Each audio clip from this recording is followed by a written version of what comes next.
folks. Welcome to another edition of the Omnist Hour. Let me turn down that music just a bit. You'll recognize that as Mars, the bringer of war from Host the Planets. Kind of related to our topic of today. Well, where are we going today? Let's talk about the artwork first. This is the one I picked that sort of gave me the best feel of what I was looking for. I wasn't terribly impressed with what the art AI gave me in any of its instances, but this is the result of the prompt. Jupiter Optimus Maximus driving his purple-powered chariot into battle, brandishing his shield of faith and spear of destiny.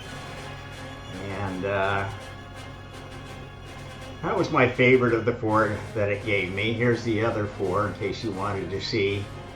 There was something in each of them. I thought it was interesting that some of them chose to modernize the chariot into a 3 or 4-wheeler vehicle.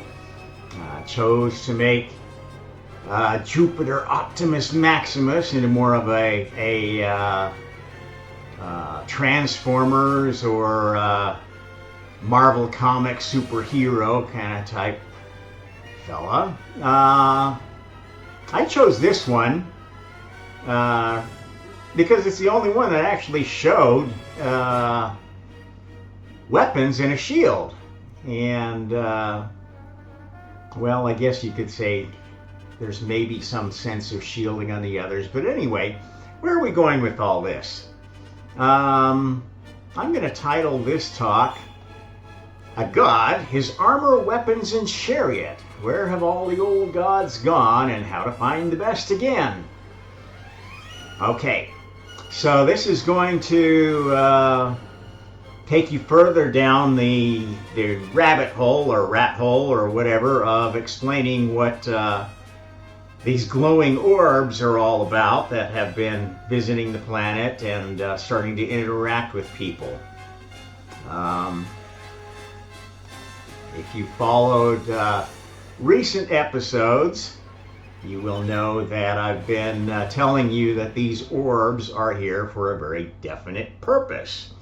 And the orbs are from different generations of creation.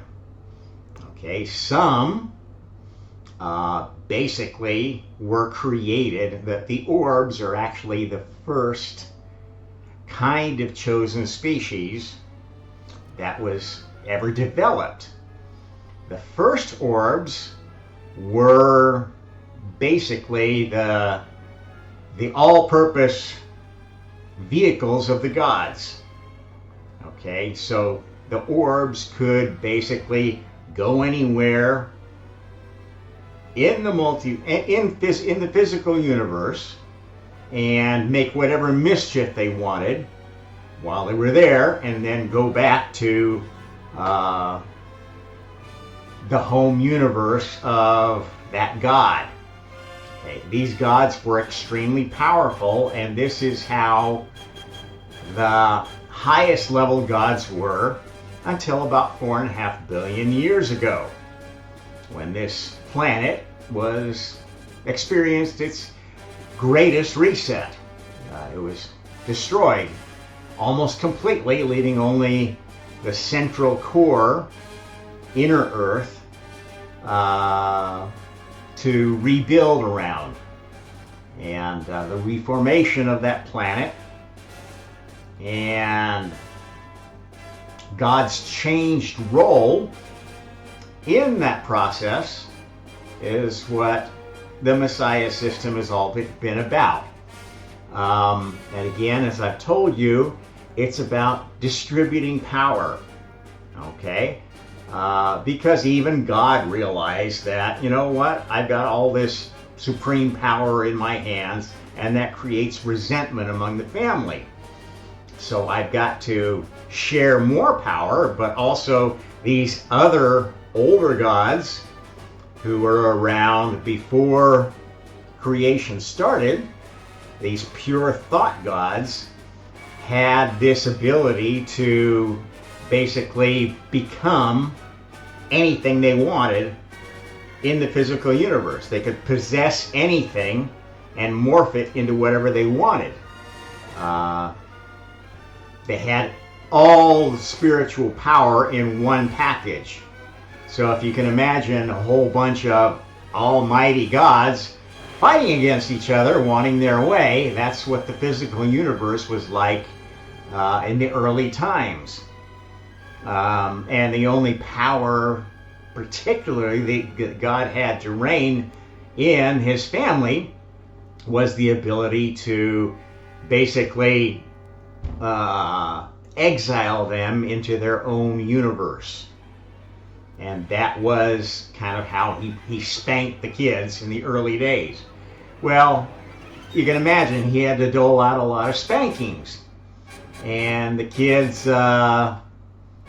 because they could disguise themselves in the physical universe, it was often hard to find the right kid to spank before it would jump to another host, and the spanking would be inflicted upon the lesser souls that made up whatever the god was controlling at that time, whether it was a planet or a galaxy or a mountain, whatever.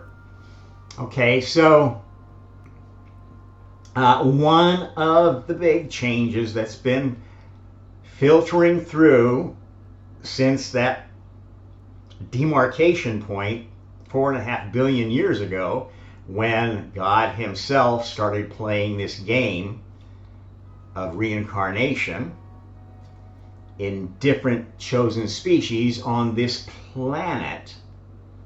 Okay, remember that 4.5 billion years God has sort of been imprisoned on this planet after having made this solar system his favorite and having developed many species on it, a chosen species for every one of the 12 bodies, major bodies of this solar system. This is where the whole idea of a pantheon of 12 gods and goddesses came from. And the nature of those gods and goddesses changed as early versions of karma developed, of the limitations on power and the government of souls. But up to that point, 4.5 billion years ago, there was basically within the Merkaba of a God-level character all the powers that God-level character had acquired, which could include, transmutation, moving instantaneously between spots, transubstantiation, basically creating stuff from nothing anywhere they wanted, and transfiguration, if you will, using that stuff in an offensive manner to invade the space of other gods and goddesses. Okay? And that's basically how things worked 4.5 billion years ago when this planet was destroyed and the first Garden of Eden ceased to exist. The outer surface of the earth was blown to kingdom come. Parts of Middle Earth remained, but were heavily damaged. And like I said, the core, inner earth, was the only thing that was left intact. And so in the course of rebuilding during this time, the core was where the loyal gods retreated. The core of this planet is the chosen planet of God. The other planets in our system and the sun have been chosen heavenly bodies in previous versions up to that point. But at the point that the earth was destroyed and had to be rebuilt, that's when the final set of rules that we've been going through in the Gaia experiment, that's what I like to call it, have been transpiring. So the Gaia experiment is about this planet. It's always been about this planet, but earlier versions were basically working from the outside into this planet, okay, trying to make the universe bigger, and you hit this big bang limit. Crap, we can't do anything to make it bigger, where we've hit a roadblock of cultural entropy. And so then it became clear, well, we've got to work from the inside now. We've got to figure out what's wrong with the gods, what sins we still are committing, what flaws there are in our creation, in order to get past this boundary that we seem to keep butting up against. This boundary that kept the spiritual battle going between the hive minds on the outside and the free-willed, responsible creators who kind of clumped with God on this planet or this solar system. Okay? That's the accordion, the cosmic accordion game of the spiritual battle that started in the quantum realm, in the pure thought realm, and extended into the simulation multiverse as that was created and evolved. Okay, so I've talked previously about how that evolution happens. Okay, and it's kind of a ripple effect. Okay, every time a successful God Messiah wakes up on this planet, you get a new version of the highest heaven, which is sort of modeled around the environment that Messiah was raised in, a new center of space-time. Now, Messiah incarnations can have other specialties, and those contribute to new highest heavens of the different other specialty creators. So you have Luciferian highest heavens, karmic highest heavens, Borgian highest heavens, and Lilithian highest heavens. These are basically major advances in spiritual material technology, balancing those.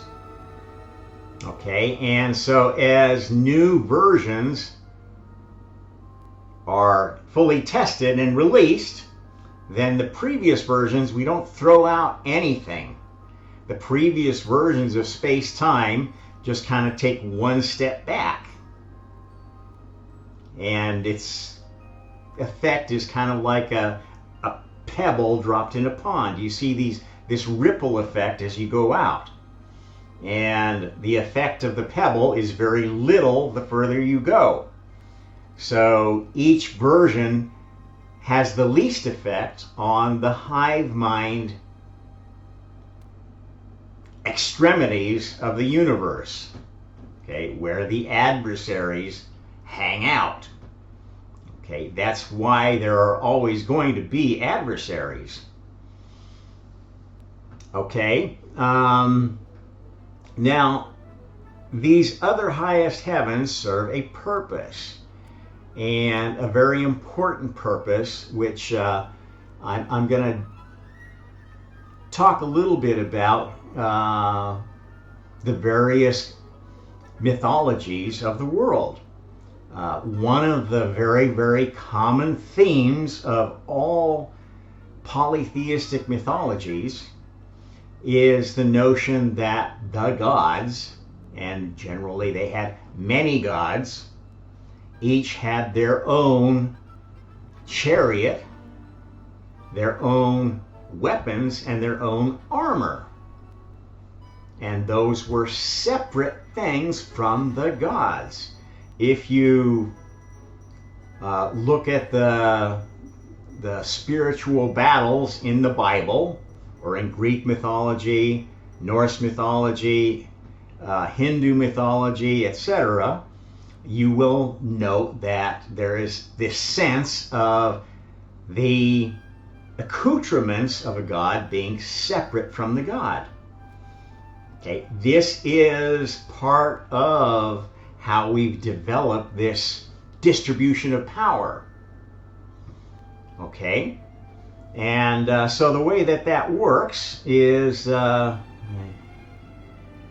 shift down.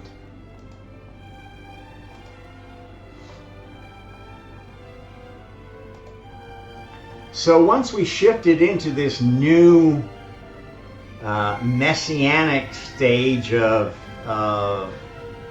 creation, what was going on is basically these elements, basic elements of creation, became distributed. Okay, so the newer soul vehicles of God had less and less inherent spiritual power, less powers that could be exerted without the addition of the chariot, the armor, and the weapons of that god. And this is, one of the areas that scholars are just finally starting to understand better in better translations of the Old Testament, where it talks about the glory of God. It's often translated, the word is kavod. Turns out that is a transport mechanism. There is the armor of God, and there are weapons of God. And if you look at those, the etymology of those different descriptors that go with God, you'll find that they often correlate very well with the attributes of many of the Greek or Hindu or other gods. And this is one of the ways that you can kind of differentiate in the Old Testament who really is God and who is some other character, a demigod, okay, an incarnation of another god, maybe pretending to be God. And this is what happened a lot. That's why you never really know when you see them talk about Yahweh. You don't know if that is really God, the I am who I will be God, because at some point God began incarnating in species that didn't have all that much power, except when they had these particular accoutrements that went with it. And this is the heroic age. The great heroes of mythology. Take Hercules. Okay, Hercules, not really told. Well, maybe Perseus would be a better example. So Perseus had the winged steed Pegasus. That was his chariot vehicle, if you will, and had a helm, a special helm, and a special weapon, which was the Medusa head. And he had to go out and find those things, gather them together before he could defeat the sea serpent that was threatening Andromeda. Okay, just to go through one very typical story. Okay, so what's going on there is that the later chosen species have been having less and less spiritual power, and that they have to acquire those powers through that they don't have. There are some latent spiritual powers that you may have in incarnation. You may have some telekinesis ability, some remote viewing capability, some remote destructive capability, the ability to bend minds or whatever at a distance. Okay? But if you don't, if you're a God level character, you have to acquire those things. And you acquire them by an association with one of the Watchers. The glowing orbs will specialize. Some of them will specialize in transportation.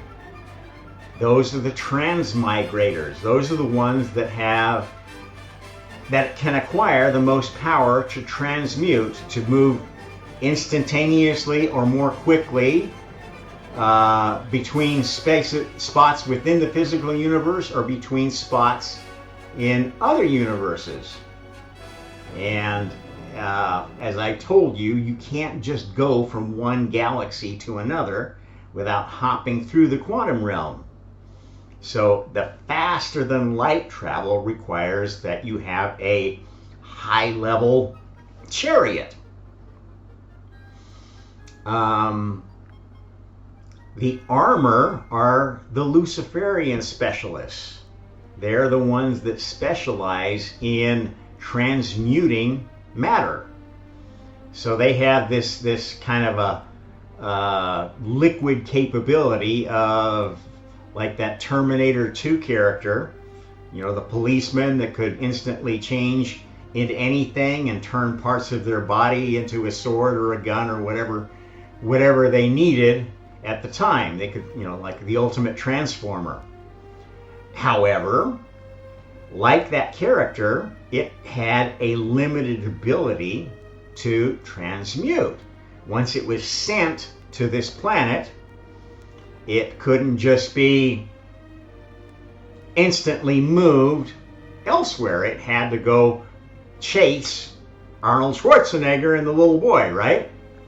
That's essentially how that works. The difference, though, is that then the ability to use matter in a destructive way is a Lilithian characteristic.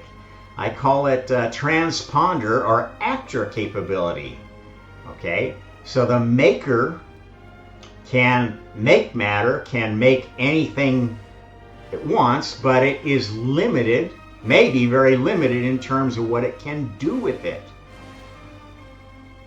Okay, so it can create defenses, it can create sustaining, you know, food and support systems and whatnot, but to actually use that in an offensive capacity requires a Lilithian instrument. Okay, so you've got this distribution of power for gods that you have to acquire to be able to now use powers in a kind of a militaristic fashion. And again, not all gods become great fighters anymore. It's no longer the case that every god has their chariot and their weapons and their this and that.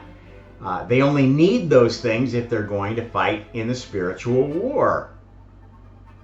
And many of the gods that have emerged in the simulation multiverse since the first duoverse experiment, which was not really a big bang, it was like a little bang that eventually grew into what looked like a big bang, but it was basically moving the center out.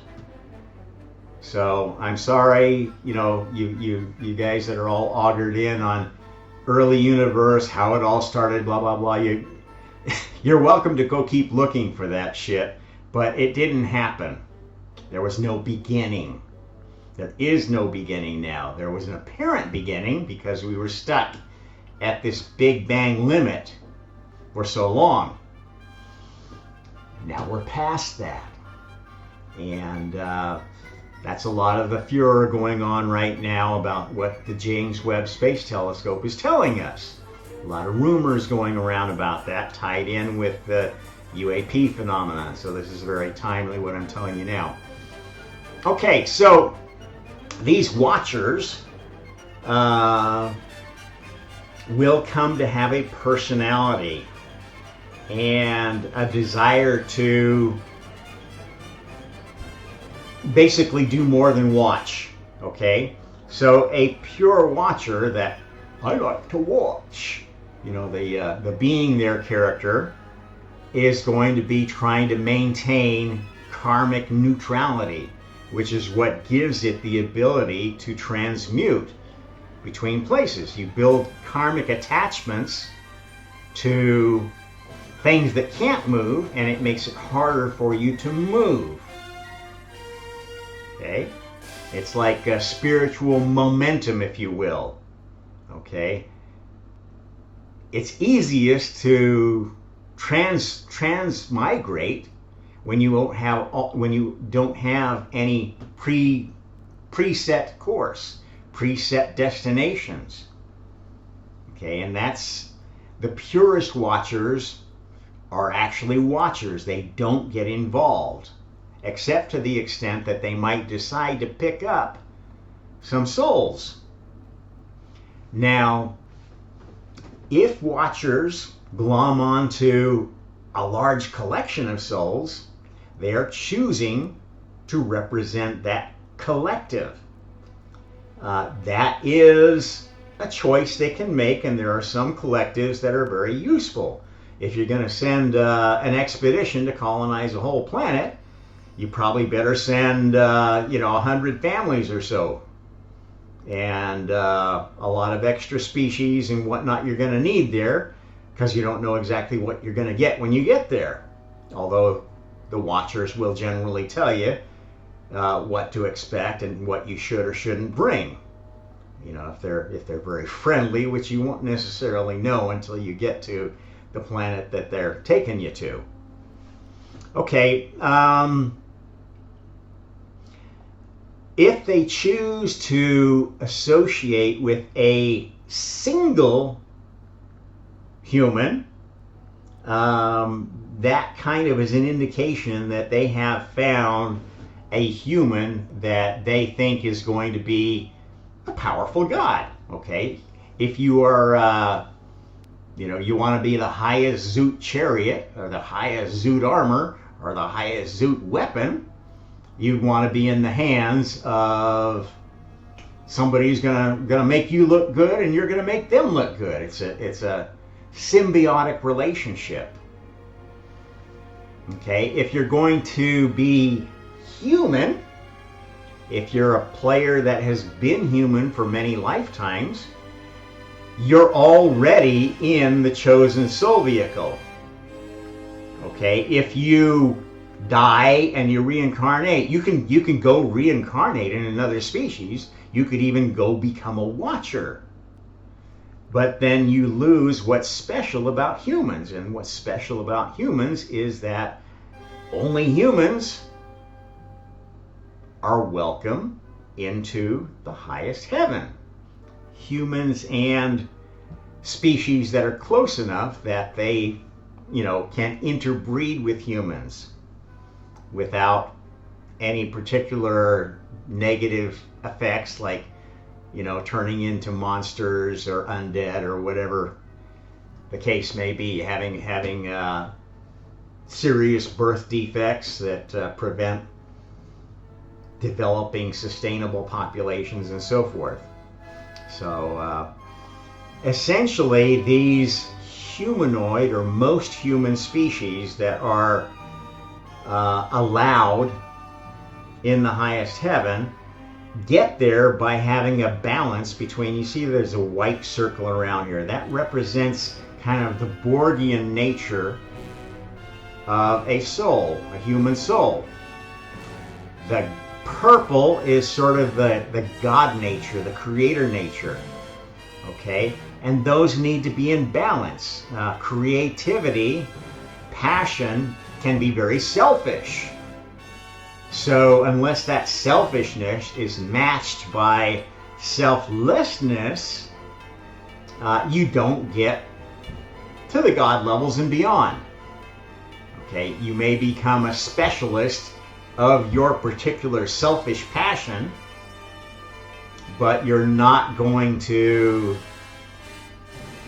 be allowed back in the highest heaven after you've gotten there. And okay, you're a very selfish soul, you're a very selfish artist, whatever, you know, you're a P. Diddy kind of guy. Okay, you go practice your art elsewhere, as far away from God's highest heaven as possible, because we don't want you here. You're a selfish bastard and you use other people to get ahead.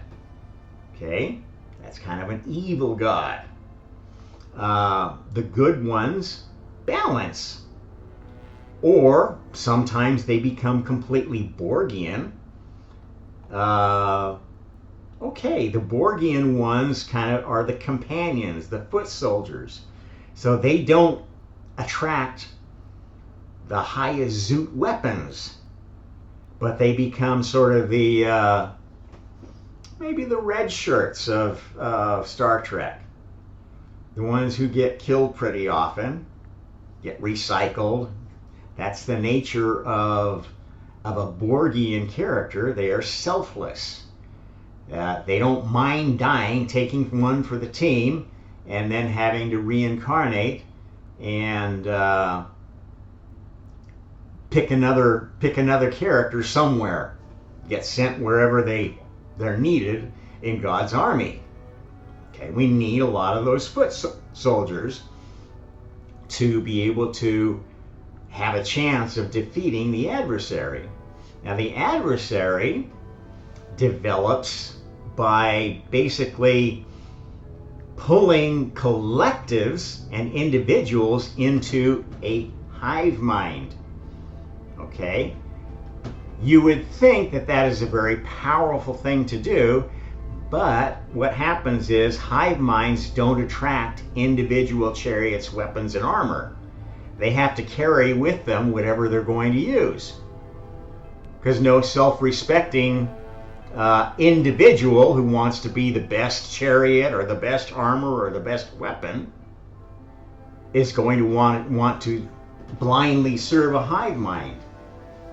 They might assimilate, but at the point they assimilate, that's as far as they get to develop, because part of what happens when you assimilate with a hive mind is your consciousness gets subsumed by this larger consciousness. And this is what keeps the game fair, because this larger consciousness has a center. Okay? That center is wherever their queen is, the highest hive mind entity, the queen of queens, if you will. And different species will have sort of a distribution basically radiating from where their queen of queens is. And that power of that hive mind goes down with a 1 over r squared type effect. So in order for hive minds to get to battles, they have to basically hop between their controlled worlds. And this gives them very, very limited capability to go on the offensive. They basically got to hop closer and closer till their target is within the range of the hive mind. So if they don't have any presence in a particular system or planet, they have to get there by means of lower level transmigration technology. And this is essentially wrapped into this rumor that's been going around about a large object that may be coming from Zeta Reticuli, is one of the hints that some have been trying to put out. And I don't know if that's right, but it would make sense that the Greys would be sending a large, fairly slower than light craft here, intending to be here. I think the date that some people are putting out is 2029 or something like that. Again, there's variability there. I don't want to get into that. I don't know the details of it, but that's what's going on there. This is a hive-minded species that has lost their presence here. That's not to say that there aren't any grays, short or tall, around this planet. What has been going on is that the leadership of the hive minds has been getting this latest version of karma.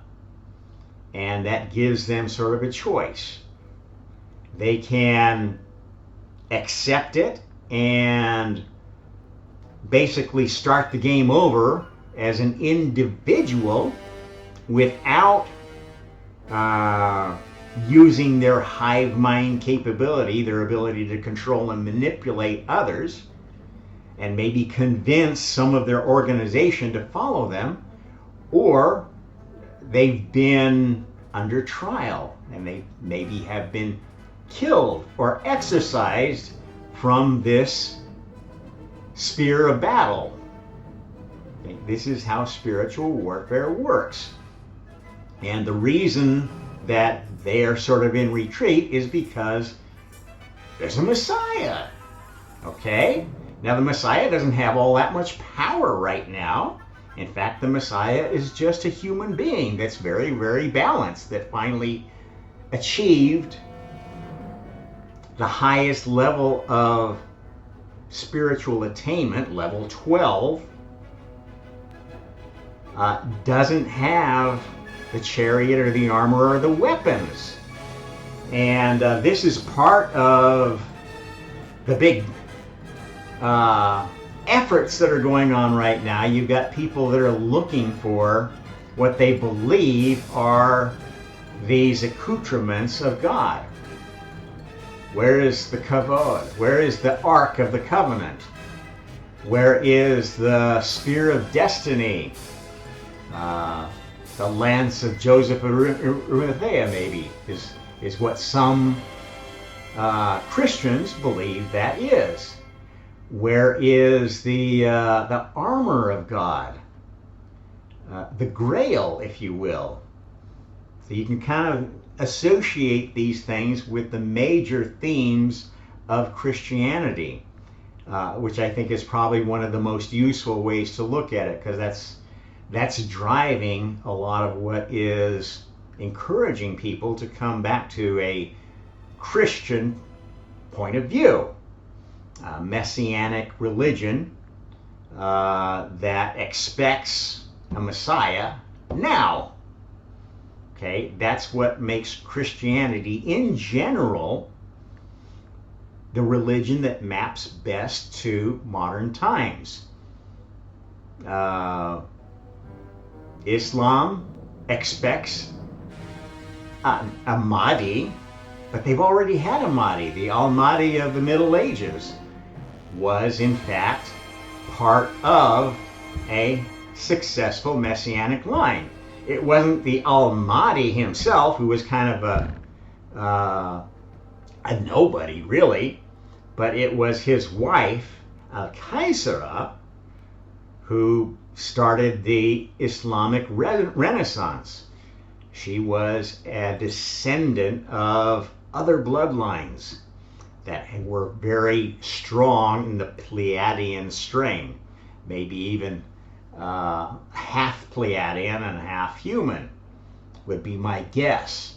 And she's the one who was the real Scheherazade that, through her son, Harun al-Rashid, ushered in this long period of the Islamic Renaissance, roughly about 400 or 500 years, where, you know, Baghdad was kind of the center of Islam. And they preserved culture. They were very tolerant of other religions. They were very progressive in keeping ancient knowledge. That's basically what the 1001 Arabian Nights was an attempt to preserve this appreciation for ancient knowledge. That's why the tales in the 1001 Arabian Nights are set all over the world in all different cultures, from China to India to what's probably Britain. Okay, this was an attempt at globalism. It didn't fulfill the requirements of raising a fully awakened Messiah, but it did serve to provide this, roughly 400 or 500 year period of stability and cultural ferment that was the Islamic Renaissance. Well, of course, that was destroyed by primarily the Mongols, who, again, were one of these recurring themes in this game has been destroyers coming from Central Asia. Okay, these destroyers either were more closely tied to, the Russian steppe nomads or the Chinese conquerors of Sin. Okay, these are the Lilithian forces in this game. Every time we develop civilization to the point where we might be getting close to having the cultural environment needed to raise a Messiah, the Luciferian and Lilithian evils of Asia come and swoop down and destroy things and separate everybody, enslave them, basically kind of like a King Herod type, let's kill all the male children, or turn them into eunuchs and go breed ourselves into all the women so they don't have their own bloodlines anymore. Okay, and this destruction of bloodlines actually serves a purpose in the long run, because it's what eventually mixes just the right combination of bloodlines that's required to fulfill the Messiah prophecies, which are about bloodlines coming together and being anointed by karma and God. Okay, these bloodlines by themselves have kingly blood. They have the blood of previous Messiah candidates of different varieties, but they need to be re-anointed, kind of reignited. And that's what the Messiahs do. Okay, a messianic line will be established when one of these carefully traced bloodlines gets together.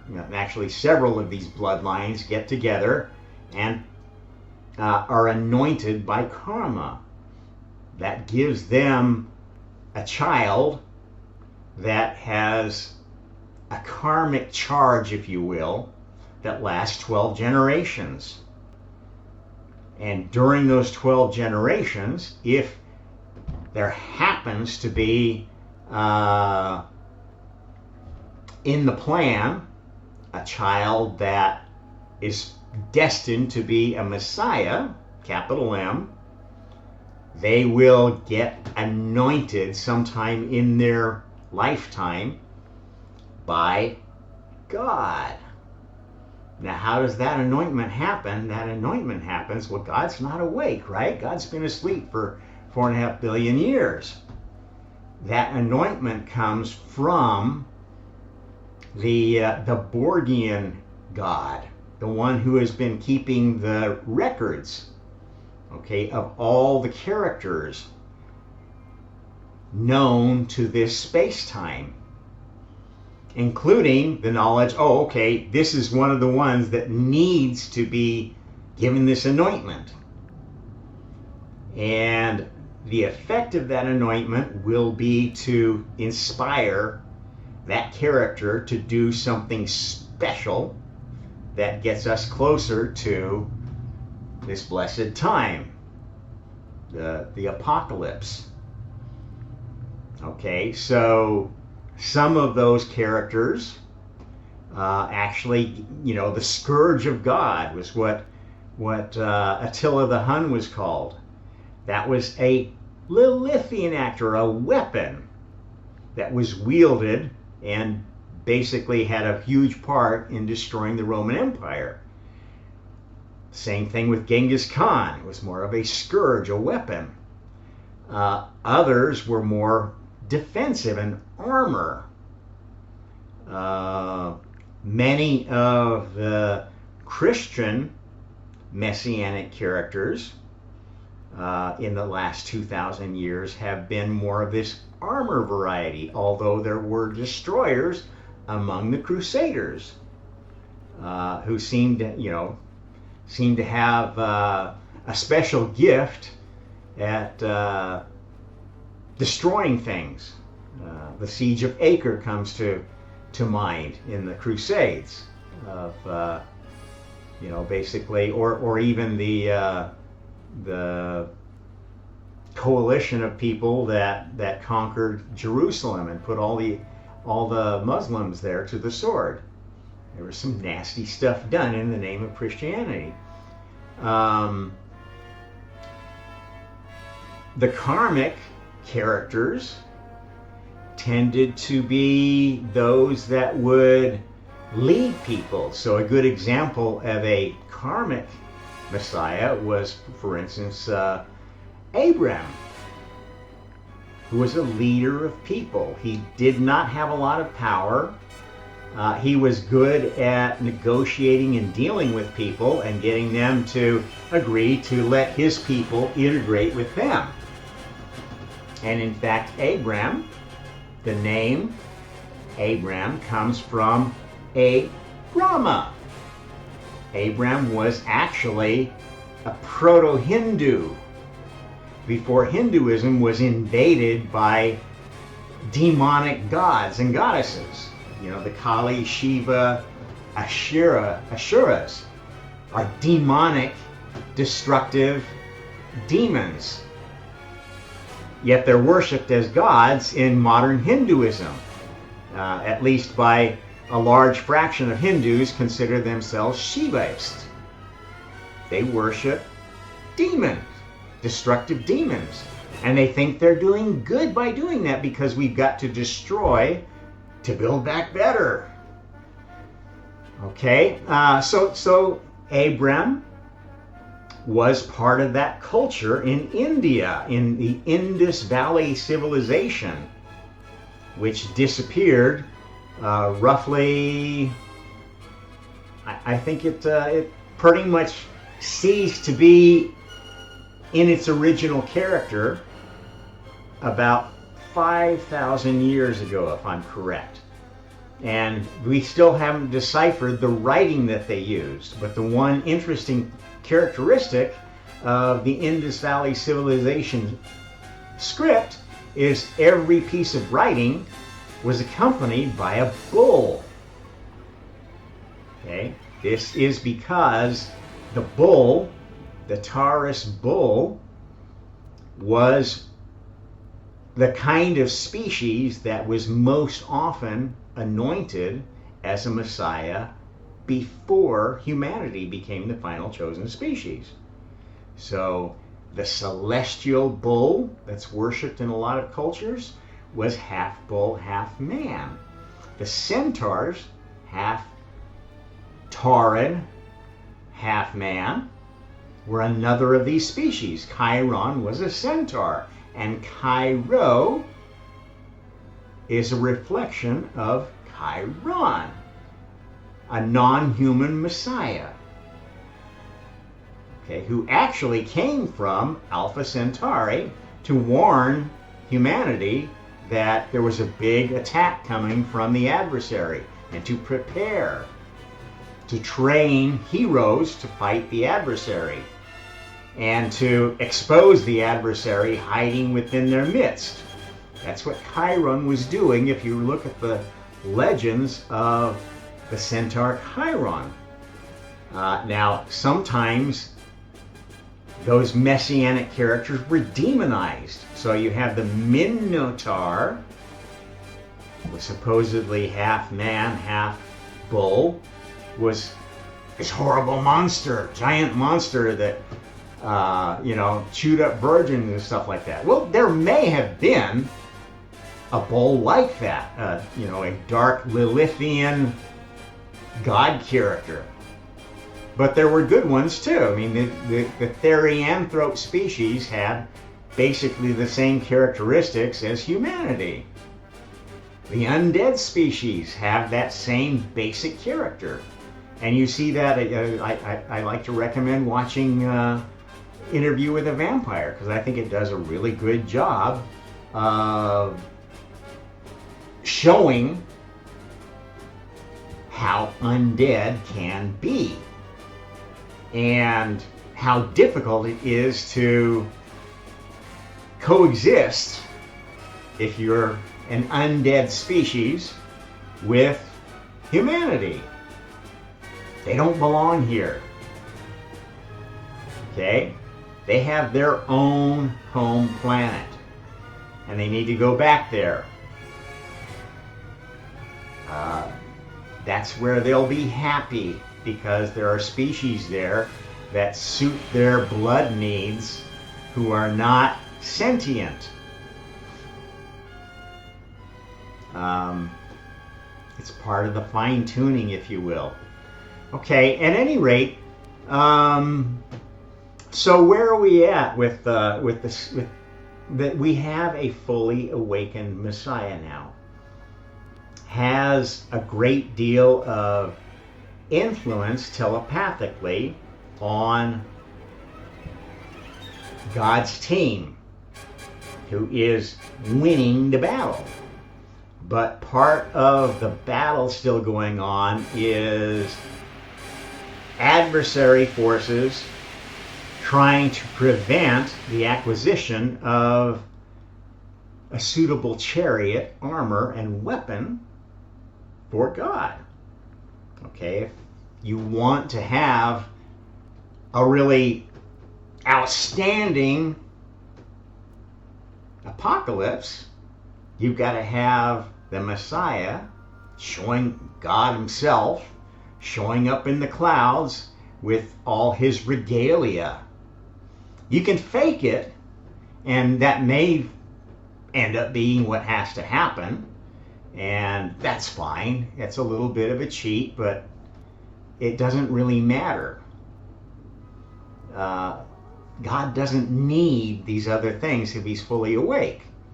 Because if God's fully awake, he's got all his original power.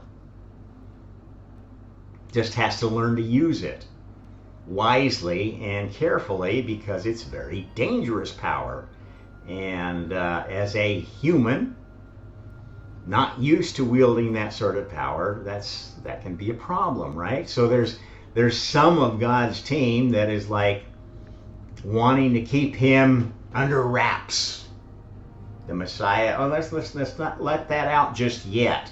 And this is part of the tension that's going on right now with the UAP disclosure issue. They're right, there are many factions, and these factions have more or less knowledge of the spiritual side of this whole thing.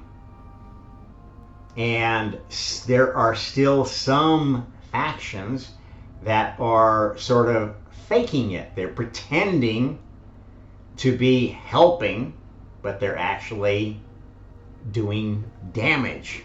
They're helping to cover up useful information, such as planting olive trees over the top of Göbekli Tepe to prevent any further excavations there, in a very dastardly way, because there's a very firm law that you can't take down olive trees. It's like a sacred plant in that part of the world. And you have to have special permission from the government, from the authorities, to be able to remove those newly planted olive trees that are now on top of where they should be doing more excavations at Göbekli Tepe. I would not be surprised if the Indonesian government, being pushed by globalist forces, is trying to do a similar thing with the site at Gunung Padang, about 100 kilometers from where I'm at right now. So, there still are forces of evil out there. And in the course of these gyrations, they are revealing themselves and marking themselves as, okay, now we know, that person is not really on our side. We're going to need to take them out. But we don't want to necessarily just go take out adversary assets the moment we know that they are playing for the bad guys. What we want to do is things like going on with P. Diddy right now, where you get one of the actually lower level adversary assets and put the screws to them.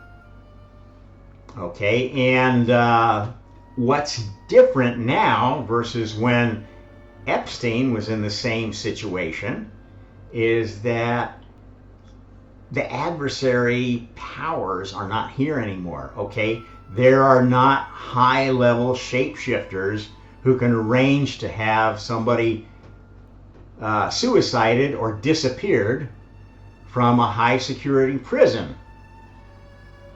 And so you've got in this little quad where Diddy and Sam Bankman-Fried is with him in the same little it's like going back to college with a bunch of, absolute assholes. Who knows who's in the other two cells of the quad? At any rate, there's a lot of people thinking, oh, they're going to get bumped off, they're gonna be Epsteined, and they're just sure that, the tracks are going to be hidden again. Well, I can tell you they're not. In fact, that may not be Diddy in that room or Sam Bankman-Fried. They may actually be somewhere else in the Galactic Federation's Witness Protection Program, ready to testify, and there may be a stand-in double. And this is why, God's team needs all sorts of souls. Even Lilithian souls can choose to play on God's team.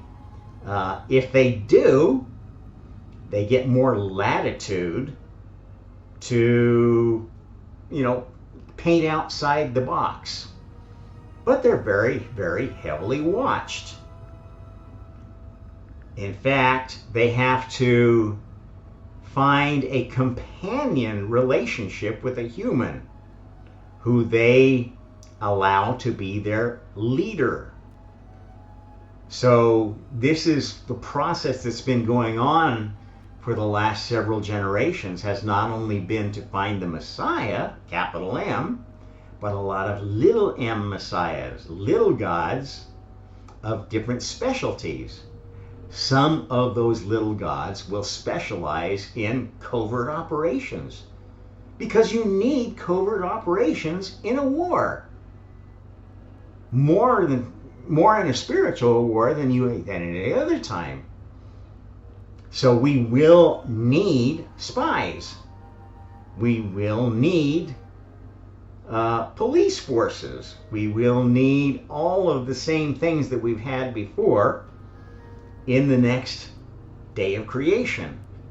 We're just going to need them outside of the new core of this earth that's going to be structured and protected in a way that we don't need to have that going on inside the Earth's Dyson spheres. And as I was telling you the other day, there are several layers. There's the inner Earth layer that has been intact all along, is just getting new upgrades as technology is brought to this planet by attackers. We capture it, we reverse engineer it, we figure out what's good and what's bad, we add a karmic lock to it, and it becomes part of God's arsenal. However it's going to contribute as a chariot, an armor, or a weapon of God. And we can give that to God's soldiers of a certain level. The soldier has to be a certain level to be able to wield the different technologies. Okay, so low-level grunt soldiers will only be able to make projectile weapons and maybe the most basic of energy weapons work reliably. To use higher order technology that uses more quantum energy, you need higher level soldiers.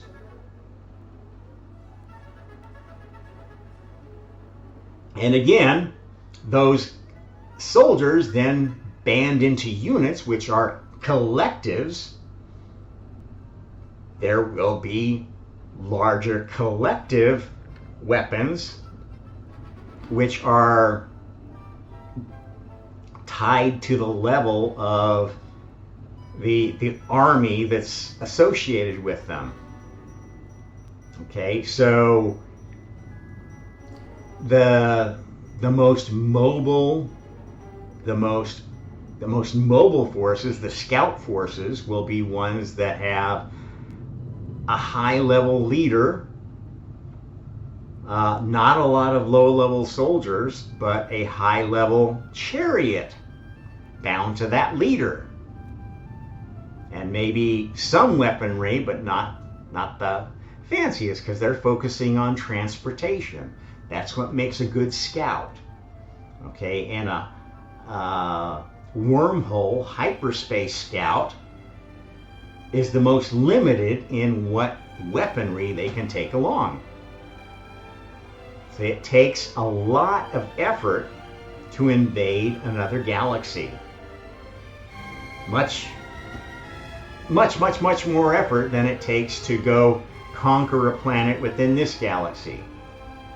And that's all part of the fun of the game. If you make it easy to do important things, it's not a very good virtual reality. Yeah, anybody can go be Genghis Khan. And, there are universes that work like that. There are fantasy universes where you can go be Genghis Khan and, conquer anybody in sight with the flick of your magic, whatever he carries as his totem weapon. Okay, if that's the way you want to play the game, yes, there is a place you can do that. That's not the physical universe. The physical universe is for testing characters to see if they're ready to go up to higher levels. These fantasy universes are like R&R. Between incarnations physical, you can go have what I call vacation incarnations in the Tolkien world, in the ancient Rome world. Another movie which I think will be good preparation for the future that you might want to watch is Westworld. The original one. I know they've made sequels, but the Westworld is the best one. It basically posits that there is this place where there's amusement parks staffed with robots that give you easy access to experiences in certain different time frames. That actually does happen, and it works a lot better than it looked like in the Hollywood movie. But it gives you an idea of what these vacation universes are like, what the most advanced virtual reality is like. And there are some souls who will choose to, hey, this is heaven to me. I want to go out and shoot Yul Brynner every day, and then get him repaired next time and tomorrow, oh, we're going to have a shootout at the OK Corral, or we're going to have a big shindig rodeo or something like that. Okay.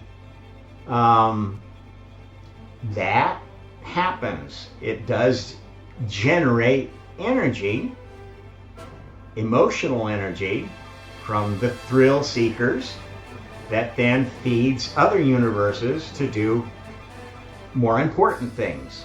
Nothing is wasted in the simulation multiverse. If you want to waste your time basically playing games, that's just fine. Don't expect that you're going to earn admission to the highest heaven that way. It's just not going to happen. You've got to actually have skin in the game. You've got to take your lumps if you want to become a god. Not everybody wants to. And these other virtual realities need staff. If you want to be the Yul Brynner of Westworld, okay, that's a role that needs to be staffed. It's a very popular role because, it's like well known. They've been watching that movie, and they will continue to watch that movie, and people will say, man, I want to go have that experience. And they can. You got to earn it. It's not an instant, oh, I'm going to go to Westworld today. I'm going to shoot myself and go to Westworld. No, it doesn't work like that. It's governed by karma. Karma is a system, it's a point system that governs access to transmigration technology, being able to go anywhere, go especially between universes or between galaxies. The most difficult transmigration feats, transmutation feats, require karmic enablement too. You don't just get to snap your hands and all of a sudden magic things appear, like in Bewitched or something like that, or I Dream of Janie. It can happen that way, but you've got to have the karmic points to do it. And when you do it, you are basically using up that energy. If you don't replenish it, then you're gonna end up having no power and maybe stuck somewhere where there's no access to power. So you have to manage your spiritual existence. If you end up stranded somewhere with no access to spiritual energy because you're karmically cut off from everything, it's like being shipwrecked on a desert island. You're going to have to learn to live with whatever you got there. And that's how this Star Trek phase of creation is going to work. It's not a free lunch. If you learn how to play the game well, and you get in with some good players that appreciate you, you're going to really enjoy the future, whatever your particular passion is. And not everybody's passion is going out swashbuckling adventures and stuff like that. Well, that's what the central, the safe zones, if you will, of God's kingdom are like. Okay, you're inside the protection of some Dyson sphere that has both spiritual and physical protection, so that no kind of weapon can get through it. And of course, there are different levels of that, so not everybody's Dyson sphere is going to be as resilient, hold up against all of the weapons. And so there will be an aspect of, if you're not on this planet, this Earth, God's favorite chosen planet, if you're on one of the other planets, if you're on a planet in another solar system, if you're base is inside, some distant star, okay, it's going to have more chance of getting wiped out. And if it gets wiped out, well, probably you're going to have to take a hit. You're going to have to die and be reborn. That's still going to happen. Reincarnation will still be happening. Unless you're in this special, exclusive zone that is God's chosen planet. We're not going to be letting that planet be destroyed again. This is going to be like the ultimate safe zone. And as this game progresses, we're going to be expanding that safe zone, so there will be more planets that have populations who have earned the privilege of living in a godly society. It's a privilege. It has a price.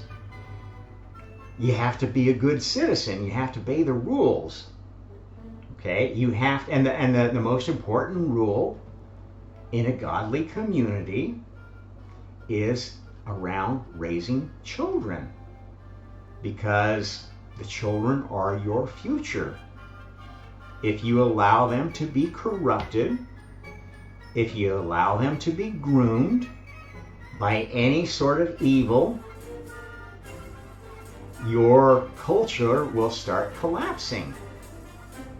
And if the culture becomes corrupted, you will lose the power source for your Dyson sphere. Okay? That has been happening on this planet. And, the Hindus and Buddhists who believed in cyclical creation think that it was going to happen forever. Oh, we'll have the wonderful Yuga, and then we'll have the Kali Yuga, and then we'll keep going. Yeah. Hare Krishna, Rama Bamba. Okay, that's not the way creation works. You can understand that they might think that because we've been struggling for so long to get past this day 7 completion. And, like I've said, the vast majority of people aren't going to believe that the apocalypse is over till it's over. And a large number of them won't even know what happened. Everything looks the same to me. Because it will be the same. They will have chosen to stay in... Oops. Let's back up. They will have chosen to stay in a previous version of space-time. Each older version of space-time is connected to one of these previous highest heavens. So if you're enamored of the version of the game where we were creating all the elementary particles and figuring out how they interacted with each other and so forth, if you were that augured into one specific area of science, one specific set of chemical rules, there's a place for you where you're going to feel like, oh, the characters there are the ones I want to play. I want to be, I want to play the game as Madame Curie or something like that. Knock yourself out. You'll have the opportunity to do that. But if you are not the one who created the original role, you don't get creation points. You get karma points for playing that role better or worse than the original character. But you don't get to actually be that character forever. Once a particular role is played to perfection, is played to the point where, okay, it worked in God's mind, now all we have to do is do final testing with free will. Okay, if you're one of the ones that originated the role, that's your role. That's your creation. That's what made you a god, and kept your position in the highest heaven. So essentially, all the gods that were to be ever have already been created in God's mind. They just don't know it yet. They haven't lived that life. Because how they get to be those gods is the variable. The path is the variable. The destination is set, the origin is set, and for each soul, it's how you go from that path to get there. And it doesn't matter when you get there, because space-time is a continuum. The new space-time is a virtual reality that is already plotted out, just not discovered. Parts of it have been plotted out only to the extent that, okay, there's a galaxy here.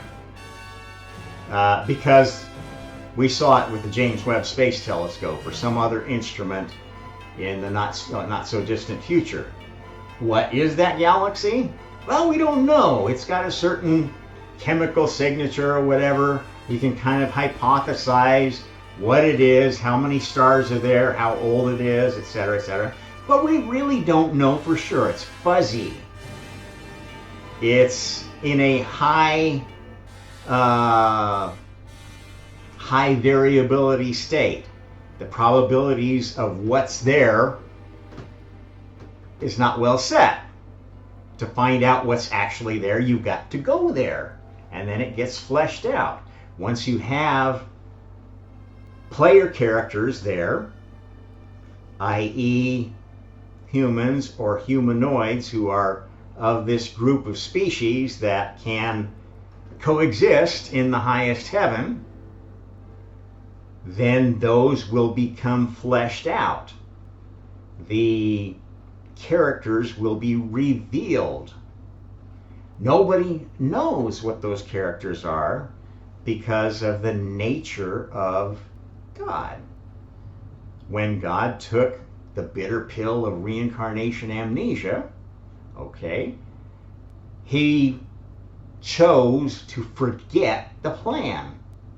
And the plan will come back in fits and stages as new versions of God are created.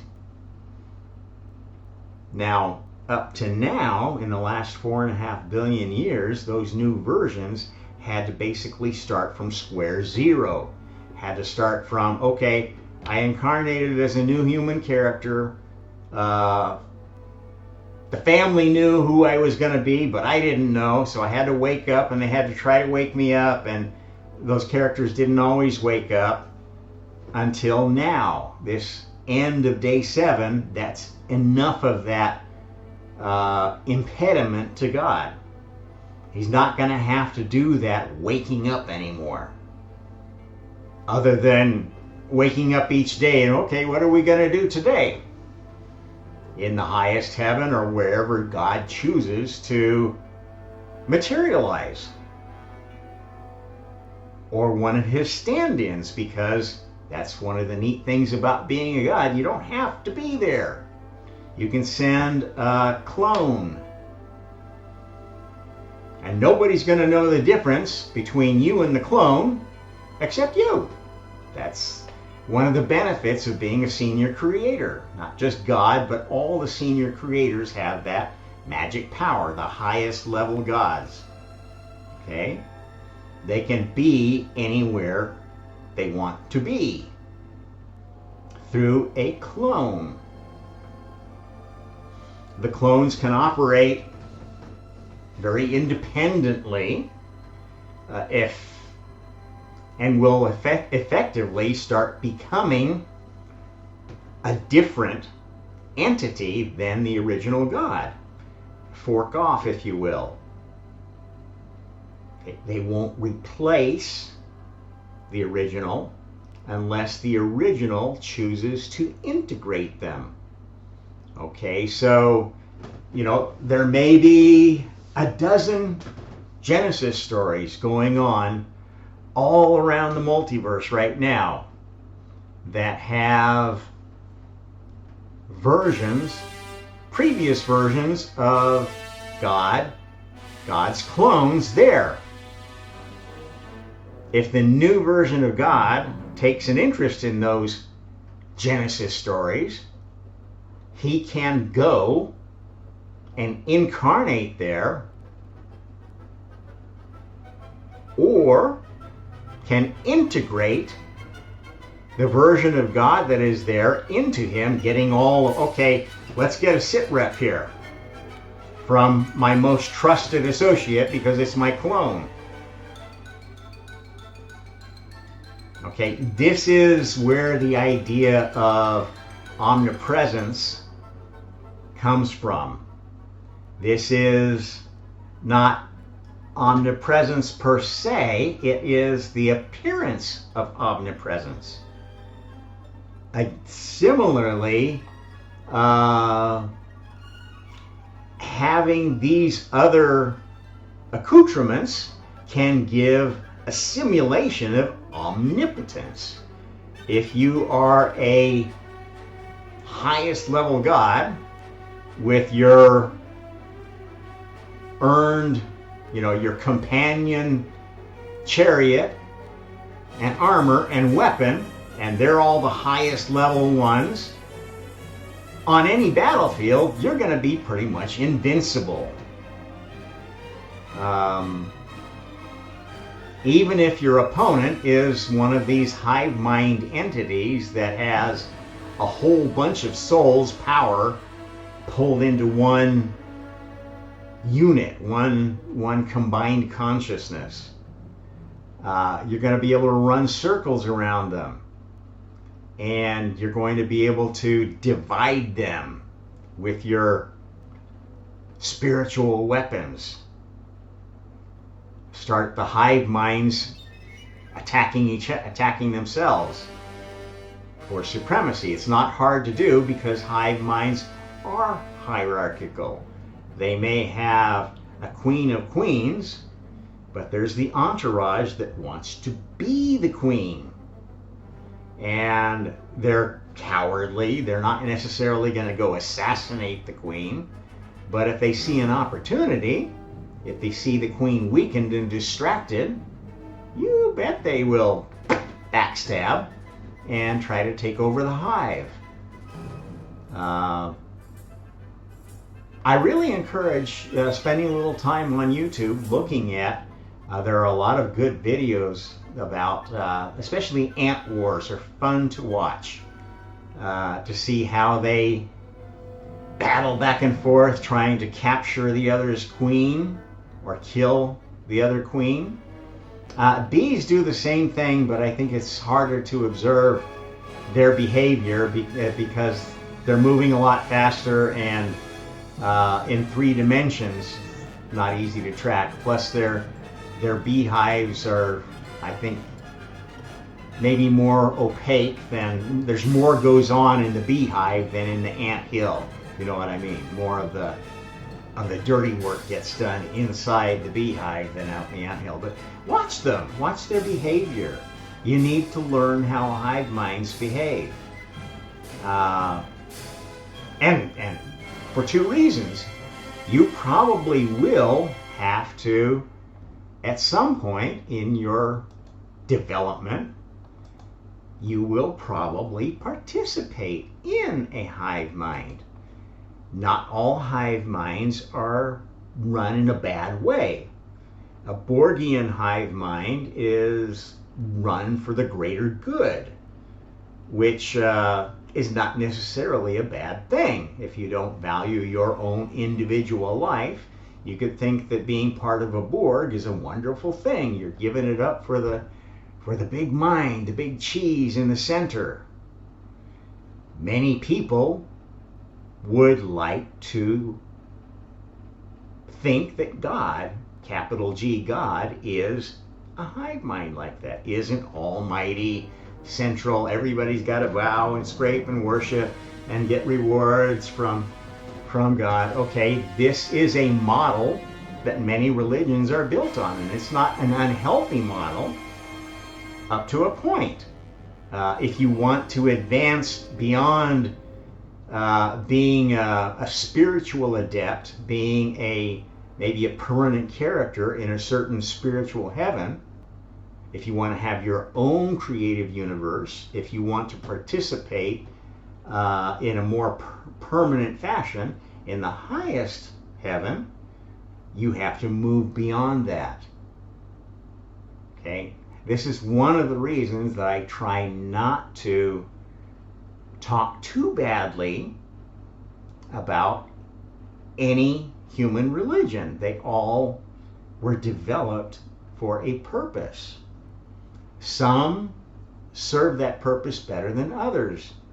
Some are tuned to a society which is not as culturally developed as is the norm today. And the culture of today, the cultural norms that are most healthy, are the ones from the United States, roughly 50s to 80s. Generally post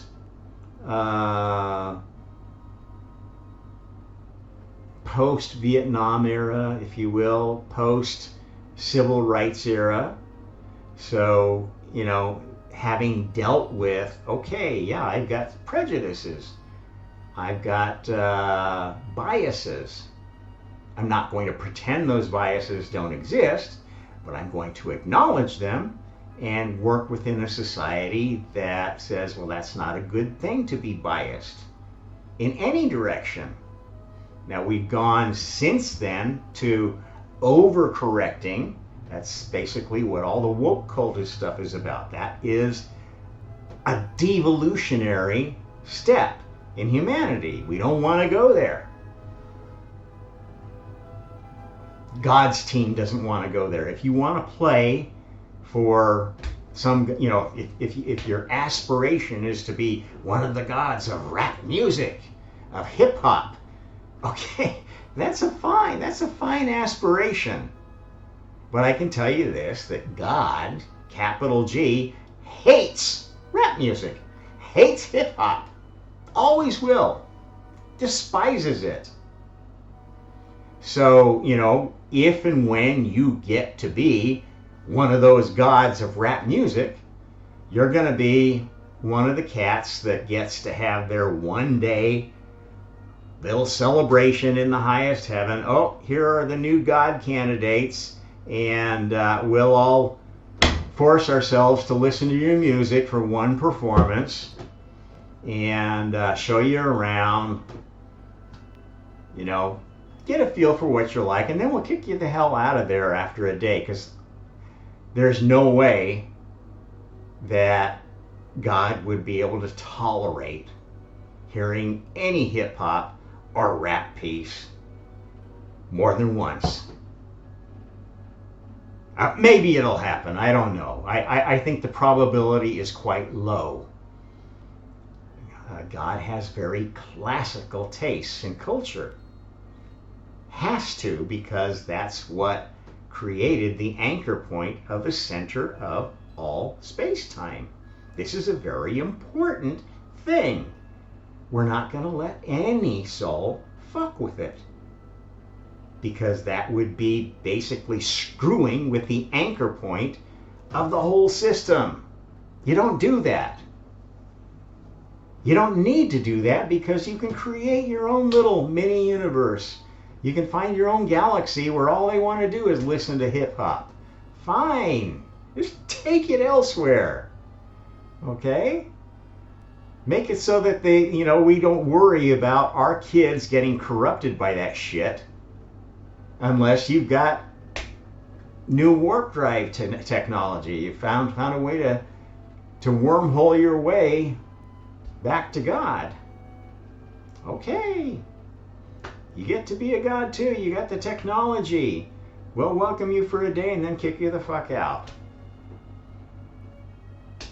Unless maybe, I don't know, maybe there's a rapper out there or a hip hop artist who can rival a Mozart or a Beethoven or a Gustav Mahler. Okay, well that might work. That might be something that could catch on, could be allowed to catch on in the highest heaven. Maybe not something we would expose our children to, something we might let them listen to a little bit when they get to be teenagers before they go out on their first expedition, especially if their first Messiah mission is going to be to go participate in this other galaxy's Genesis story. They're going to need to know something about the music there, about the culture there. Okay, this is how the highest heaven is structured. It's structured around raising sons of God and daughters of karma, who are the Messiah characters of the future, the embodiment of a plan that's already sort of laid out, but it gets honed in on. The plan that is laid in concrete right now is the plan for this chosen galaxy, God's galaxy, the Milky Way. Okay? The characters are all set, everything's ready to go. There are all of these new galaxies, that are, especially the ones that we're now seeing with the James Webb. They're not fleshed out. They don't have their stories fully set. That's future planning sessions. That's what keeps the senior creators on their toes, creating scenarios.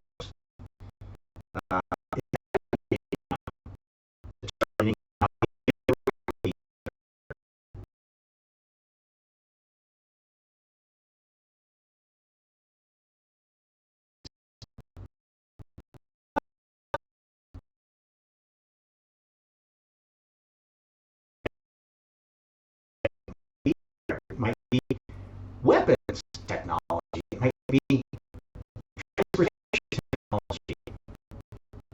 Protection technology.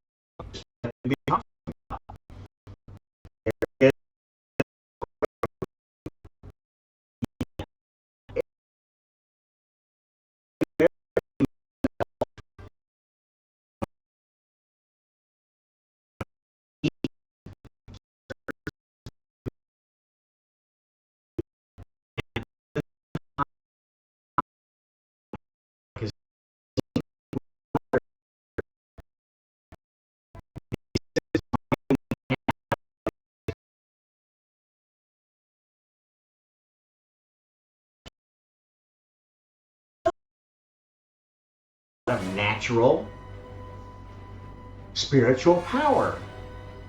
Yeah, some of us can bend spoons, or semi-reliably remote view. Some of us have a basic ability to do some healing, but it's very, very limited. No matter what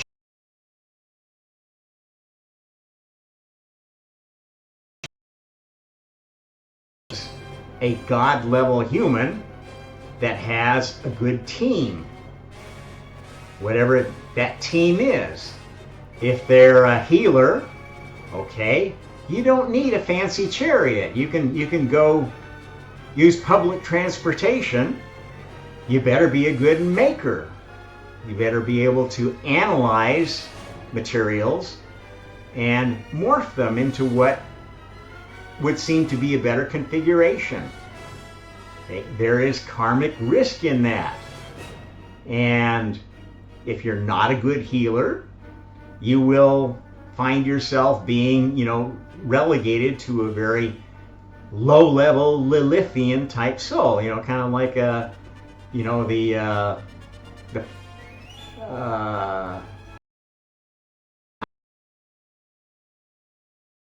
Eventually they're going to be running the hospital or be their top surgeon. But some of them sort of stay at this resonant level forever. Okay, they're not the greatest healers in the world. They have their place. If you specialize in offensive technology, and that's not just weaponry, but also spycraft or something like that, designed to weaken an enemy, okay, that has a karmic component too. If you use those powers especially for personal gain versus, for what your team needs, you are going to lose karmic points and eventually become disconnected from that team if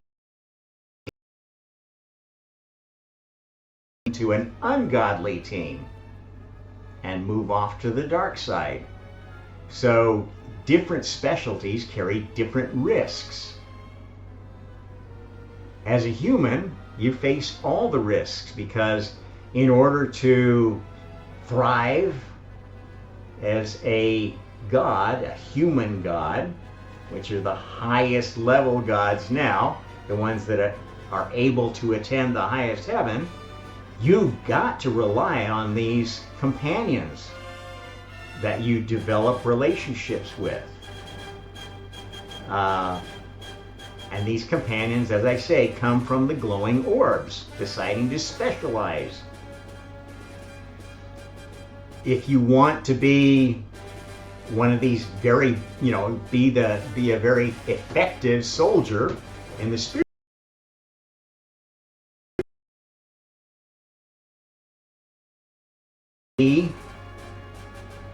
watchers, one that helps you have a leg up on transport, and certainly one that provides armor and one that provides weaponry. Okay, if you want to specialize in healing, maybe you don't need so many weapons. You need to focus on armor and transport.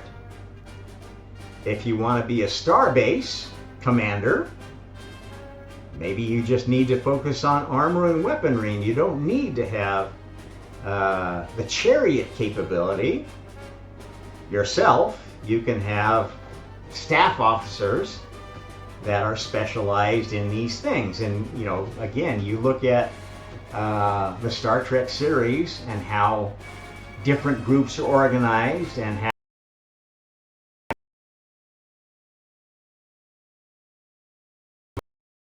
in this future. All sorts of wonderful examples of what to do and what not to do have shown up in pop culture in the last 100 years. And it's really up to you to process that. In the God City area, this to be focusing on teaching kids how to be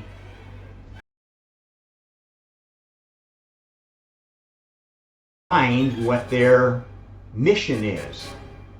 Maybe this would be a good time to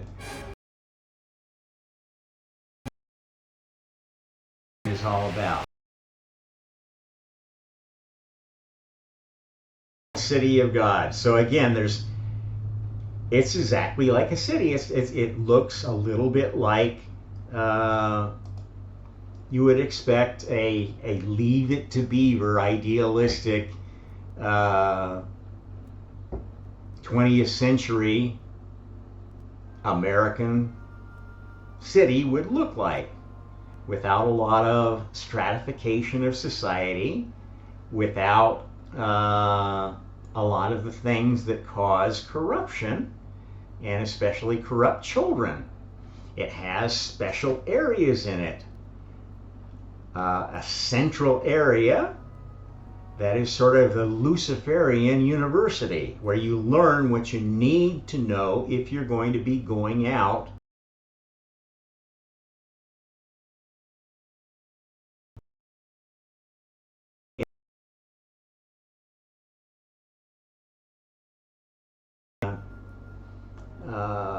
James Bond movies. There's the Q section that makes all the new fancy weapons for James Bond, tests them, and then gives them to the agent, shows them how to use it.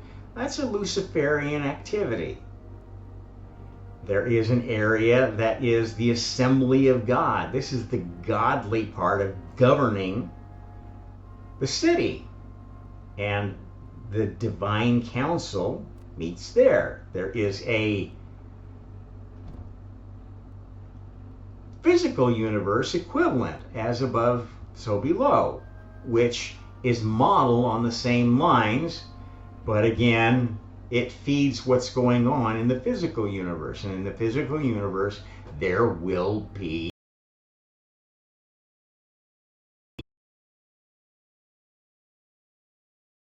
out and fight those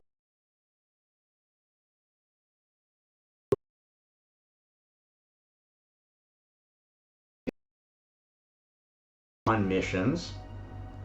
They are already gods. So those children of God, sons of God, daughters of karma, are already graduates. They are souls that have earned being born in the highest heaven. They will go out and play missions in other areas, and sometimes they will go to a mission that is working on a Genesis story and basically keeping the core, whatever is built up of the city of God in that universe.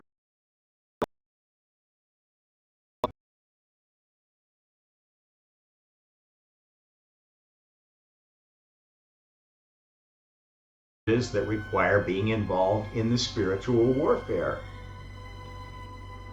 In the highest heaven, spiritual warfare is not important. What is important is to keep this center anchor of all creation unchanged. Keep raising kids the way that we know they're best raised. Minor tweaks here and there, but we're not going to be making major changes to a system that works. If you cannot see yourself raising children with the limitations, technological and cultural limitations of this center time, you're not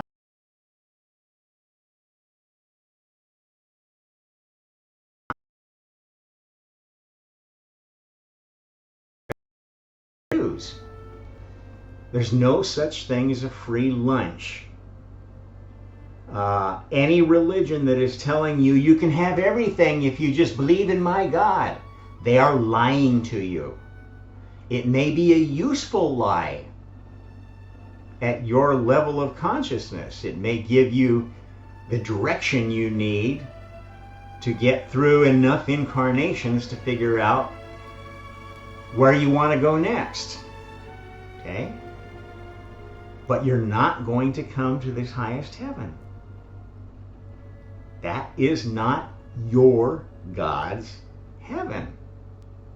That is God's heaven. And you don't get to give orders to God.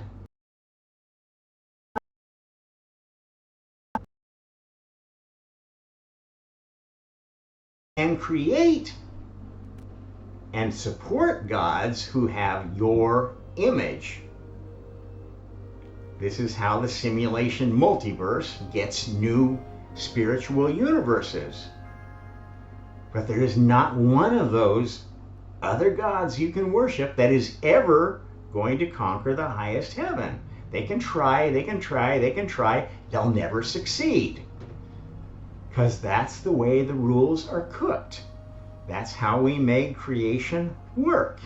And we're not going to tear it apart for anybody's whim because you think, oh, I could do that better than God. I'm sorry. You can think that. You can try. Knock your head against that wall all you want. It's never going to happen.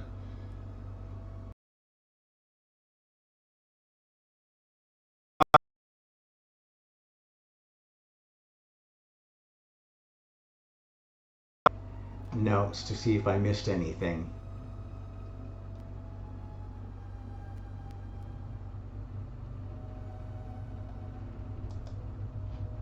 Yeah, so, basically, spiritual power is available. It's not guaranteed. It can be taken away just as easily as it is given. In fact, probably will be taken away more easily than it is given. That's kind of the nature of the beast. If you find yourself with any of these spiritual abilities naturally, you've got, like Uri Geller, you can bend spoons and maybe do some remote viewing or anything. It is a test to see how you handle fail. In fact, the more power they're given, the more likely they are to fail. And I can't tell you with any certainty if any particular character you're seeing using spiritual powers or with spiritual powers is a success or a failure. In fact, they could be just a non-player character that is playing a role that was already perfected. They may not be the one that made that role happen, because there's no guarantee that, if you were the planner that came up with a certain role, that's the roles you're going to take when we test in a different environment. In fact, most of the time that won't.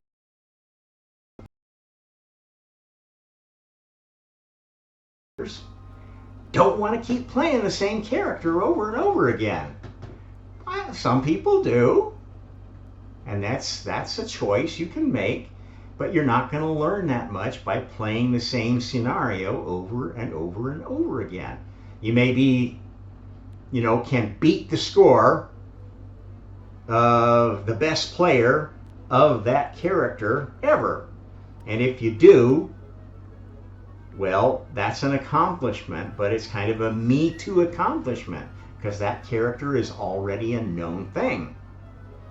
If you want to move towards the highest heaven, you do have to play characters closer to the center. This is how you get to the highest heaven. You've got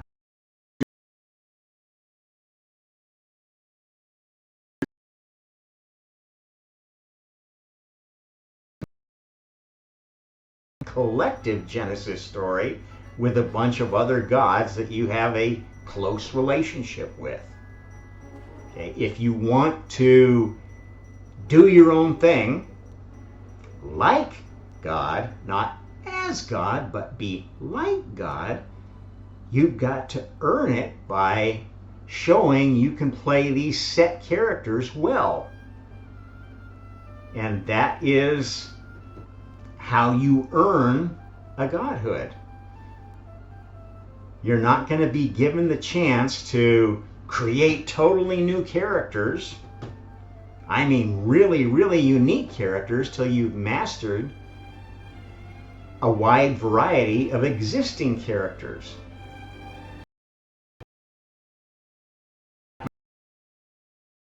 Reality,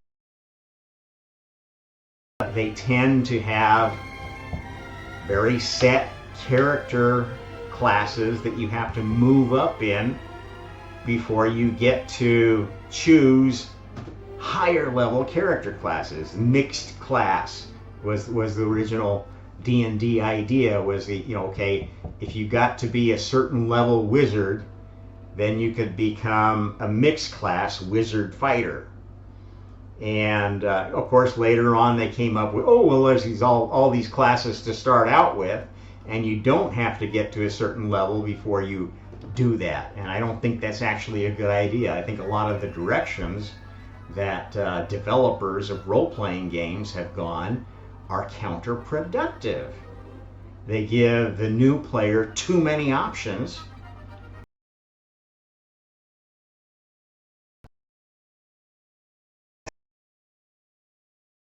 D&D players these days, you've got to know so much before you can even step into that tribe that it's become very exclusive, and there's not that many, paper and pen role-playing gamers anymore. Not that many paper war gamers anymore. For that reason, it's become a very select few that develop that skill. Now, there will be a need for that skill because that is two of the ways that the Messiah developed into the character of the Messiah. It happens he was very much into role-playing games and board wargaming.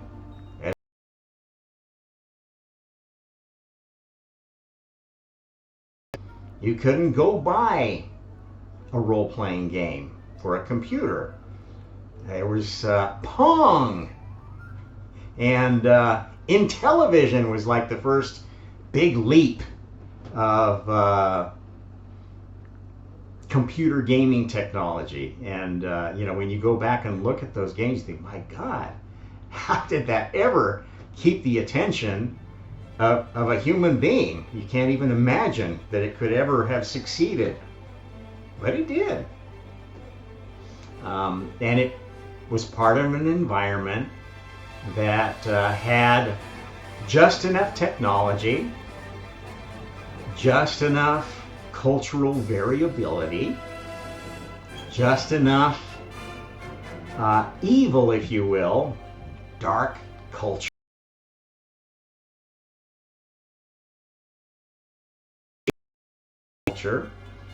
to basically give a wide enough perspective to raise well-rounded children. And that's the way it's going to be. That's the way it has to be. You don't have to like it. You don't have to be part of it.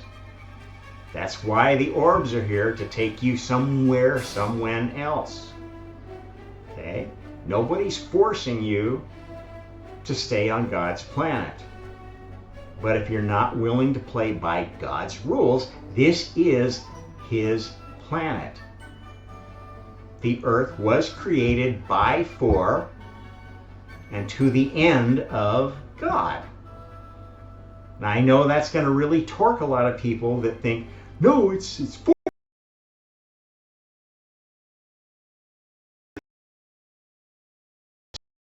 To be structured.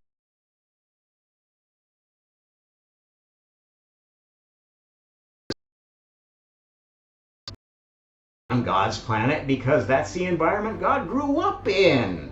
There will be a constitutional monarchy with elements of all the successful constitutional republics ever. Going back to the most successful constitutional republic of human history, the Roman Empire. That was a pretty good government until satanic forces infiltrated it. It was a good idea.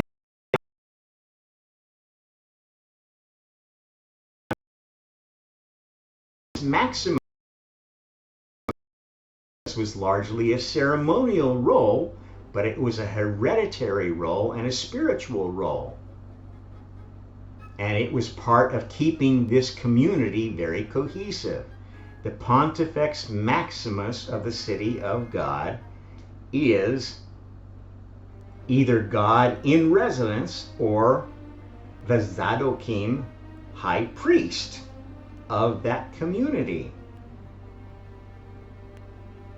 God won't be in residence everywhere, only where He chooses to leave a clone or send a clone to be a permanent residence of that scenario, if you will.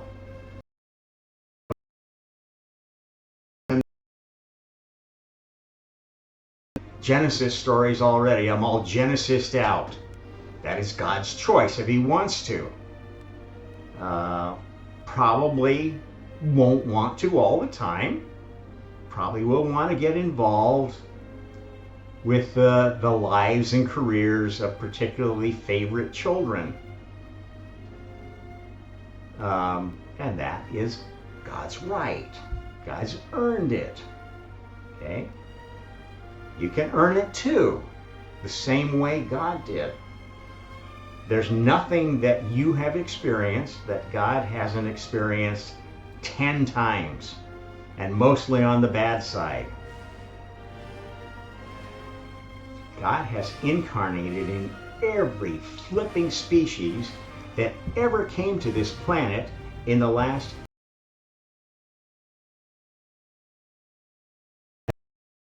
before that, and has had every kind of pain and suffering that you could ever imagine, so that you would have an easier time. You'd have a set of rules that made it easier. You didn't have to stop at all the stops God did to get to your happy place. So the next time you want to rail at God, I hate God, you know what God has to say to you, folks? GFY. You're whiny, narcissistic morons who don't deserve what little you've been allowed to have. Deal with it. Okay, I think that's a wrap on today's.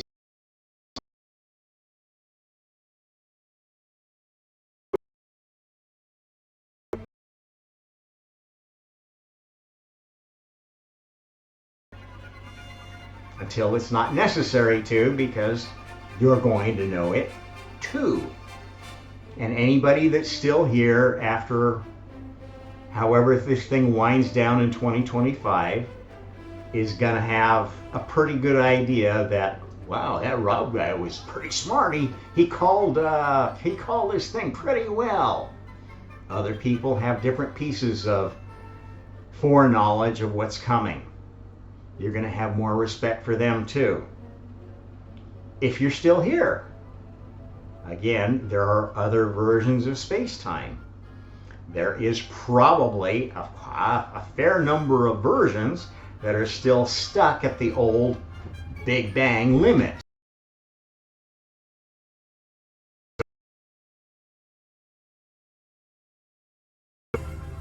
Next year is going to see a really dark apocalypse, nuclear destruction, total wipeout, or a takeover by the hive mind aliens that turn humanity back into a slave race, Orwellian hive mind slave race. There are versions where the Chinese Communist Party wins, or the WF wins, or they form kind of a collectivist elite mafia club. Okay, that's a possibility. Some versions end that way. The version that is attached to the most interesting and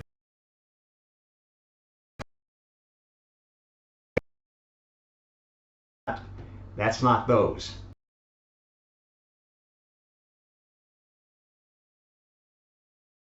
Well,